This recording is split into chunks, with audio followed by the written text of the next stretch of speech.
falar do Flamengo, vamos falar do Vasco. O Vasco acertou a contratação de Fernando Diniz, novo treinador, contrato até 2026.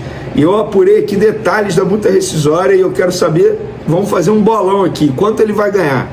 Se ele for demitido até dezembro desse ano, a multa rescisória é o pagamento de 4 salários que ele tem lá no Vasco. Se ele for demitido entre janeiro de 2026 e junho de 2026, a multa é o pagamento de 3 salários. E se ele for demitido entre julho e dezembro de 2026, a multa rescisória é de 2 salários. Bolão! Eu acho que o Vasco vai pagar 4 salários a ele. Eu não acredito no Fernando Diniz dando certo à frente da equipe do Vasco da Gama. E vocês, o que vocês acham? Agora, falando de Flamengo, a torcida organizada, a Raça Rubro-Negra, uma das principais torcidas organizadas do Flamengo, emitiu um comunicado em uma imagem mostrando que o Clube de Regatas do Flamengo, o BEP, a torcida jovem do Flamengo e a Raça Rubro-Negra se reuniram na data de hoje, dia 8 de maio, para dar o pontapé inicial nas tratativas rumo ao retorno aos estádios. Os advogados Eduardo Benfica e Cliston Taylon representaram as torcidas. No lado do Flamengo, quem representou o Flamengo foi o dirigente Marcelo Conte. Então, em breve, aí a gente pode ver as torcidas organizadas retornando aos estádios e estão fazendo muita falta esses torcedores, o apoio deles. E, apesar do grande susto sofrido nessa madrugada, vocês sabem, o Rossi teve tentativa de assalto no carro dele, o carro dele acabou levando 4 tiros, mas graças a Deus não aconteceu nada, porque o carro é blindado também. Ele foi treinar normalmente nessa quinta-feira, mesmo após o susto, e segundo pessoas do Flamengo, que apesar disso tudo, ele está tranquilo, não está... Muita gente preocupada, será que agora ele vai querer sair do Flamengo? Não está nessa pegada, de verdade, está tranquilo, óbvio, é susto, os familiares ficam preocupados, mas não está nessa pegada de, eu vou embora do Flamengo, não é isso. Muita gente me questionando, porque assim, super compreensível, eu me boto no lugar dele. Eu sou um cara que eu fico traumatizado fácil com isso aí. Por exemplo, tem rua no Rio de Janeiro que eu já fui assaltado, eu moro em Niterói, na época que eu usava muito ônibus, toda hora os ônibus eram assaltados. Cara, eu fico com medo de passar assim, me dá um certo receio, entendeu? Dá aquele gatilho. E o Flamengo soltou uma nota informando que por conta dessa situação envolvendo o Rossi e também outros atletas, eles vão rediscutir os protocolos de segurança adotados em desembarques realizados no período da madrugada, a fim de garantir ainda mais a proteção aos seus profissionais. Está certo, é isso, é sempre você tentar melhorar. Pessoal, falar em desembarque, o Jorginho já tem data para chegar ao Rio de Janeiro e se apresentar ao Flamengo. Futuro reforço do Flamengo, repito, ele não assinou pré-contrato ainda. Quem disse isso, com todo respeito, não acabou noticiando de maneira correta, porque não é justo dizer isso, porque ele não assinou e nem vai assinar esse pré-contrato. Ele vai chegar e assinar o contrato logo direto, porque ele entende que se ele assinar um pré-contrato, entre aspas, está faltando respeito com o Arsenal. Existe isso nos bastidores da bola, galera. Assinar pré-contrato com outro clube é meio que você quebrar um protocolo interno, sabe? Digamos assim, um acordo de cavalheiros. Quando você faz isso, você está, entre aspas, desrespeitando a sua atual equipe, embora a lei permita isso, o atleta poder assinar um pré-contrato com uma outra equipe, faltando 6 meses para acabar o contrato dele. E o Jorginho, galera, entre ele e Flamengo está combinado o seguinte, que entre os dias 5 e 6 de junho, 4 dias antes de o Flamengo viajar aos Estados Unidos para o Super Mundial, ele vai se apresentar ao clube. Ele vai se casar no dia 2 de junho, o Flamengo vai dar 4 dias para ele curtir o casamento, lua de mel, ele se apresenta e o jogador viaja junto com a delegação para poder atuar no Super Mundial. Para mim é um baita reforço, embora fuja das características que o Flamengo está no mercado de olho.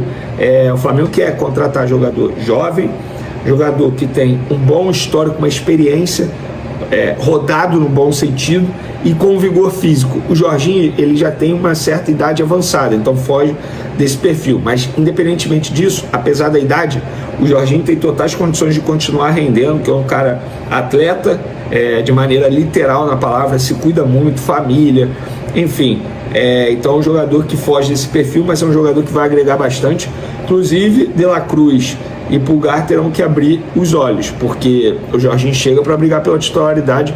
Não é titular, não chega a ser o titular, na minha concepção não, mas chega com status para brigar pela titularidade, sim. E por falar em perfil de jogador, um desses perfis aí que se encaixa nesses requisitos adotados pela diretoria é o João Félix. E com todo respeito ao GE.com, que noticiou nessa quinta-feira que o Flamengo desistiu, não, o Flamengo não desistiu. O Flamengo mantém a proposta a ele. Na verdade, o que tem o jogador ainda não assinou e não assinou de maneira positiva que pode aceitar a proposta. A proposta está lá. Se o jogador pega o telefone, fala assim, ó, o José botou, eu quero jogar no Flamengo. Aí o Flamengo vai no Chelsea. Não é que o Flamengo desistiu. Óbvio, o Flamengo tem outros nomes, óbvio, conversa com outros staffs, com outros atletas, mas se o João Félix, repito, pega o celular e liga para o Flamengo e diz, quero jogar no Flamengo, o Flamengo vai para cima do Chelsea na hora. E não seria nenhum absurdo ele topar. É um cara, eu já falei, é um cara que, embora seja status de craque, que não deu certo lá na Europa, mas ele é um cara apaixonado pelo Brasil, o pai dele nasceu no Brasil, ele acompanha o futebol brasileiro, então não seria nenhum absurdo, mas é óbvio que depende de muitos fatores, não tem como dar certeza que ele será contratado. Agora vamos falar de bastidores do Flamengo nessa quinta-feira, após o vexame na Argentina, porque assim eu classifico o empate em 1-1 do Flamengo com o Central Córdoba. Vamos lá, foi um dia reapresentação na parte da tarde, mas José Boto e Felipe Luiz chegaram na parte da manhã ao CT Ninho do Urubu. O BAP, presidente do Flamengo, embora muita gente tenha dito isso em redes sociais e muita gente acaba acreditando, o BAP não foi ao CT. O BAP ele conversa com José Boto e com Felipe Luiz através de videoconferência, conversa, se reúne de maneira virtual e faz cobranças, obviamente. E o José Boto e Felipe Luiz se reuniram também. É óbvio que o José Boto é chefe do Felipe Luiz e todo mundo espera que um chefe cobre do Felipe Luiz de maneira pesada, bata na mesa, tem que melhorar. Não, a cobrança não é dessa maneira, mas eles se reuniram, obviamente, para tentar melhorar aquilo que não vem dando certo. E muita coisa não está dando mais certo. Talvez a convicção do Felipe Luiz precise melhorar, porque não adianta ele manter sempre a mesma convicção. Falei do Fernando Diniz no começo do vídeo. O Fernando Diniz é esse treinador que não perde a convicção dele. Certo ou errado? A gente não sabe, mas pelo visto não vai mudar. E o Felipe Luiz, pelo visto, também algumas convicções ele não pretende mudar, embora ele esteja no começo da carreira dele. Mas cobranças foram feitas sim. Por exemplo, a pessoa me falou, deixa eu pegar aqui a conversa com a pessoa me falou aqui, Vene, José Boto e Felipe Luiz estão deixando o CT nesse momento, 8h36 da noite, ou seja, aqui no meu relógio 8h46, 10 minutos atrás, enquanto eu gravo esse vídeo aqui, eles estavam deixando o CT. Então, obviamente estão pensando aí na sequência de jogos do Flamengo e obviamente eles se reuniram também, as pessoas me falaram que eles se reuniram para ter essa cobrança interna, assim, teve essa cobrança. O Flamengo não pode passar esse tipo de vexame que está passando na Libertadores, não pode ficar muito atrás do Palmeiras no Campeonato Brasileiro. Existe essa preocupação, que até a parada do Super Mundial, o Flamengo tem que estar na liderança ou ali muito colado ao líder, sabe? Então essa é a expectativa. Então, respondendo a muita gente, sim, teve cobrança interna, sim, teve reunião entre José Boto e Felipe Luiz, sim, a relação continua muito boa. Então, eu não sou adepto do troca, Felipe Luiz bateu não sou adepto disso, pelo contrário. Eu acho que oscilações vão acontecer,